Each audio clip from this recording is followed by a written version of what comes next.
नमस्कार। G24 news में आज हम बताने जा रहे हैं एक्सक्लूसिव रिपोर्ट। बालोद जिले के आदिवासी ब्लॉक मुख्यालय डौंडी में बना आदर्श उच्चतर माध्यमिक विद्यालय, जो कि मॉडल स्कूल के नाम से जाना पहचाना जाता है, आज की स्थिति में यह मॉडल स्कूल खंडहर में तब्दील होने के कगार पर खड़ा हुआ है। यहाँ का स्कूल आवासीय परिसर और छात्रावास परिसर बेहद जर्जर स्थिति में है। यहाँ बनाए गए गार्डन, रोड मार्ग, विद्युत कनेक्शन, मोटर पंप व अन्य सुविधा रख रखाव के अभाव में पूर्ण रूप से खराब व कंडम की स्थिति में है। कुल मिलाकर यह आदर्श स्कूल न तो आदर्श रहा और न ही मॉडल जिसकी पहचान होती थी, वह किसी भी दृष्टिकोण से मॉडल नहीं रहा। आपको बता दें कि यह मॉडल स्कूल पूर्व केंद्रीय मंत्री रहे स्वर्गीय झुमुकलाल भेड़िया की देन है, जिसे वर्ष 1987-88 में मॉडल स्कूल के रूप में बनाया गया था। शिक्षा के नाम से बनाया गया यह मॉडल स्कूल अब अपने बदहाली पर खून का आंसू बहा रहा है। जर्जर भवनों में कभी भी जनहानि हो सकती है। शिक्षा जगत के जिला प्रशासन को इस ओर अब सूद लेकर नया भवन परिसर बनाए जाने की नितांत आवश्यकता है, जिस पर जिला प्रशासन को ध्यान देना चाहिए। आगे देखिए G24 न्यूज़ पर पूरी रिपोर्ट। नमस्कार, मैं हूं G24 न्यूज़ से गोरेलाल सोनी। आज हम ऐसे स्थल में खड़े हैं जो मॉडल स्कूल के नाम से प्रसिद्ध है। मॉडल स्कूल के नाम से प्रसिद्ध यह स्थल आज मॉडल के अनुरूप नज़र नहीं आता। देखा जाए तो यह शासकीय आदर्श उच्चतर माध्यमिक विद्यालय डौंडी के नाम से बनाया गया। 40 वर्ष पूर्व इस आदर्श उच्चतर माध्यमिक विद्यालय को बनाया गया है, जहाँ पे अनेक सुविधाएं उस वक्त दी गई थी, जहां रोड भी बनाया गया था, मॉडल स्कूल के भवन बने हैं, शाला बने हैं, आवासीय घर बनाया गया है, यहां तक कि यहां इस स्थल पे आवासीय छात्रावास भी बना हुआ है। किंतु आज 40 वर्ष बीत जाने के बाद यहाँ भवनों की हालत, आवासीय भवनों की हालत, छात्रावास की हालत दयनीय स्थिति में है। आज हम आपको दिखा रहे हैं, ये जो पीछे हमारे आप जो देख रहे हैं, ये है जिला खनिज संस्थान न्यास निधि से बना पुस्तकालय भवन निर्माण, जो कि शासकीय आदर्श परिसर डौंडी का है।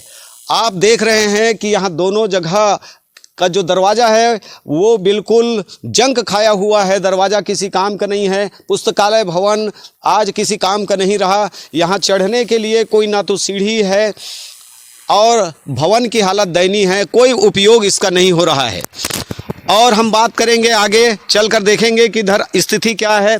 इधर पीछे आएंगे तो यहाँ पर आप देख सकते हैं कि जो मार्ग है, जिसको हम मार्ग के रूप में देख रहे हैं, वहाँ पूरा जंगल झाड़ी नज़र आ रहा है, जिसका कोई संरक्षण, इसका मरम्मत भवनों की नहीं हो रही है। जो मार्ग है वहाँ झील झरोखे नज़र आ रहे हैं। ये जो भवन यहाँ पे नज़र आ रहा है, यहाँ पहले प्रिंसिपल और बीओ रहा करते थे, लेकिन आज इस भवन को देखा जाए तो ये जो गेट और भवन पूरी तरह जर्जर स्थिति में है, जो कभी भी घटना दुर्घटना हो सकती है। हालांकि यहाँ भी कोई आवासी में कोई रहते नहीं हैं, परंतु ये जगह जो है पूरे झाड़ जंगल से उगाए हैं। दरवाज़ा टूटा नज़र हुआ आ रहा है और पीछे जंगल ही जंगल नज़र आ रहा है।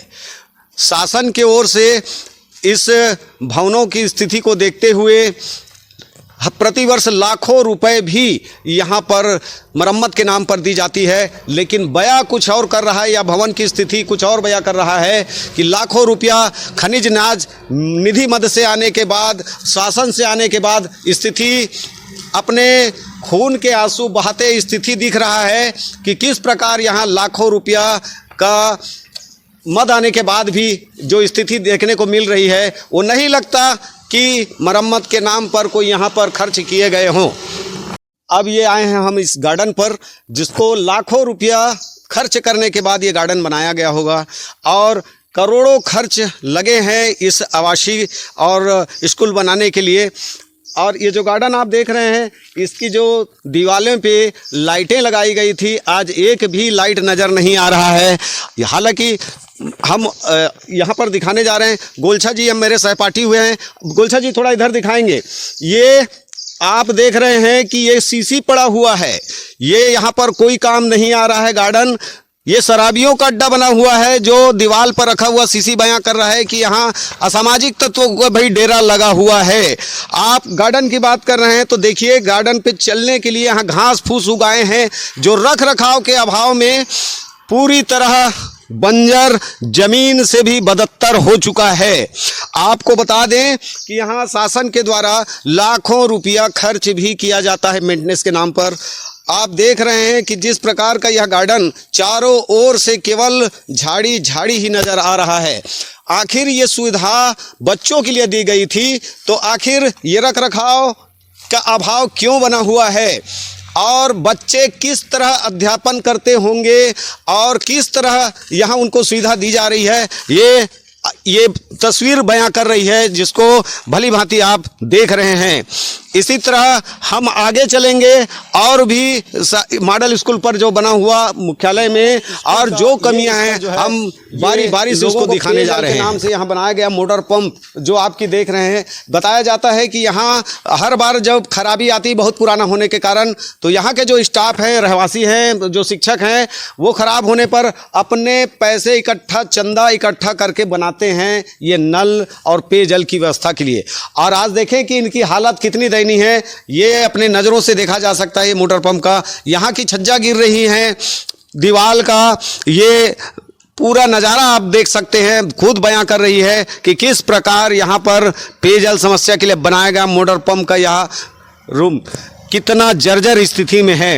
यही हाल यहाँ के भवनों का बता रहे हैं शिक्षक, जो है बता रहे हैं कि यहाँ भवनों की हालत बहुत ही दयनीय है, जो कभी भी गिर सकता है।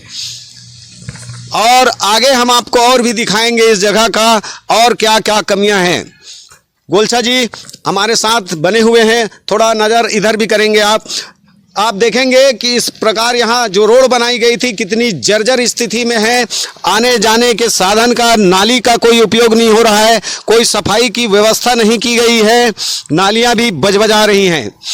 और इसी प्रकार यहाँ की जो मार्ग के अलावा आगे और भी समस्याएं हैं, जिसे हम लगातार आपको दिखाते चल रहे हैं। इनको जो समस्याएं हैं आवासीय बना देने से नहीं होता, शासन से जो मद आती है उनका उपयोग यहाँ पर नहीं हो पा रहा है। अब भागवत जी से जानेंगे कि जल समस्या के लेकर इन्होंने कुछ कहा था, तो मैं उनके सम्मुख से सुनना चाहूँगा। बताएंगे भागवत जी, सर जी कि यहाँ पर नल की जब पेयजल की जब समस्या आती है, खराब होता है, तो क्या स्थिति रहती है?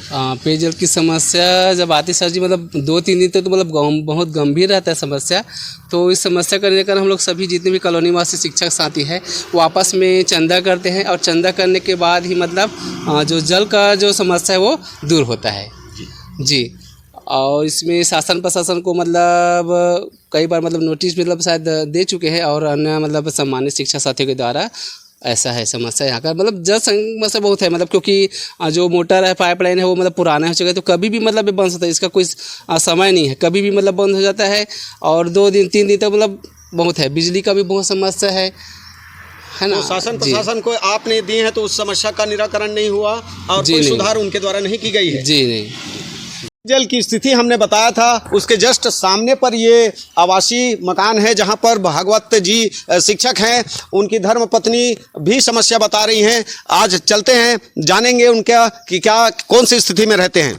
बताएंगे मैडम, आप यहाँ पर रहते हैं, क्या समस्या है और क्या क्या स्थिति है इस भवन की? यहाँ इतनी जर्जर है कि छोटे छोटे बच्चे पकड़ के आए हैं हम, और खाना बनाते बनाते भी धड़ांग से गिर जाता है, गिरने का डर रहता है। हम अपने पैसे से रिपेयरिंग करा के यहाँ रह रहे हैं, कभी उस कमरे का, कभी उस कमरे का। और छत तो इतना टपकता है कि पन्नी लगाए हैं, पन्नी लगा करके रह रहे हैं। अब रहना है तो क्या करेंगे।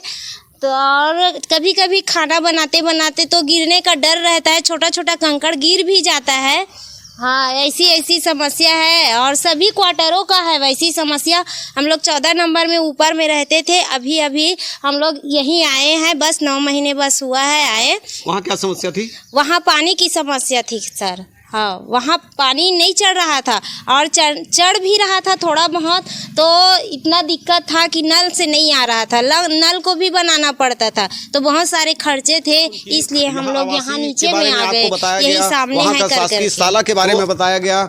अब हम आते हैं यहाँ पर शासकीय प्री मैट्रिक आदिवासी आदर्श बालक छात्रावास क्रमांक 1, जहाँ की स्थिति ये है कि जब से ये भवन बनी है तब से 2 या 3 वर्षों से इस भवन की स्थिति जर्जर है, जहां दीवालों से सीमेंट गिरते हुए नजर आ रहे हैं। आप देख सकते हैं कि स्थिति अभी क्या है। बताया जा रहा है कि गोलछा जी थोड़ा इधर दिखाएंगे, ये जो दीवालों पर मीटर बोर्ड लगा हुआ है बिजली विद्युत का, वह भी एक बार करंट आ चुका था। यहाँ यह भी जानकारी मिली है कि ये भवनों को इतनी जर्जर हो चुकी है पिछले 2-3 साल से कि अभी बताया जा रहा है कि यहाँ मेंटेन करने के नाम पे इस स्थिति में यह भवन है तो उसे डिसमेंटल कर दिया गया है। पूरे भवनों के बच्चे यहाँ से छात्रावास क्रमांक 2 में शिफ्ट किए गए हैं और स्थिति ये है कि जो बच्चे यहाँ से गए हैं क्रमांक 2 छात्रावास में गए हैं, आपको यह भी समझ में आ जाता है कि छात्रावास क्रमांक 1 के बच्चे यदि 2 क्रमांक में जाते हैं तो वहाँ की सीट और यहाँ की सीट में व्यवस्था कैसे होगी, यह भी एक बड़ा प्रश्न है। जिला प्रशासन को इसमें ध्यान देना होगा कि छात्रावास 100 सीटर है, वहाँ 100 सीटर के बच्चे यदि जाते हैं तो 200 सीट में बच्चे रहेंगे कैसे एडजस्ट होगा वहाँ। जिला प्रशासन इस ओर बिल्कुल ध्यान देना चाहिए कि आज डिसमेंटल के नाम पर बच्चों को किस वजह से वहाँ पर रखा गया है, ये स्थिति स्वयं जिला प्रशासन को आंकनी चाहिए।